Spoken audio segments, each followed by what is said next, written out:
زبان پر درود و ثواب کے ترانے بھی جاری ہو جائے تو خدا کی قسم جو کامیابی ہمیں کئی سال میں ملنی ہے وہ رب کائنات چند لمحوں میں، چند سیکنڈ میں، چند ہفتوں میں، چند گھنٹوں میں وہی کامیابی ہمارے قدموں میں ڈال دے گا۔ یہ پچھلے جمعہ المبارک ہم نے یہاں دیکھا ایک شخص آیا جو 6 سال سے چلنے پھرنے سے معذور تھا، چل پھر نہیں سکتا تھا، بیمار تھا، اس کی ٹانگیں جڑی ہوئی تھی، جوڑوں کا درد تھا، گینٹھیا تھا، اکیلا آ نہیں سکتا تھا، زمین پر نہیں بیٹھ سکتا تھا۔ جب پہلی مرتبہ آیا تو یہ کرسی اٹھا کر ادھر میرے پاس بیٹھا، جب دوسری مرتبہ آیا تو بغیر سہارے کے چل کر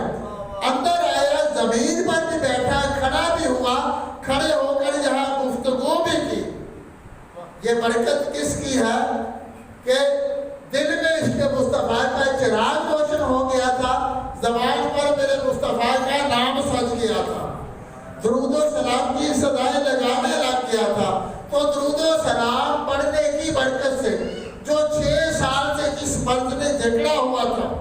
نہ ڈاکٹروں نہ حکیموں کی سمجھ میں آئی، رب کائنات نے وہ 1 ہفتے میں اس بیماری کو بغیر دواؤں کے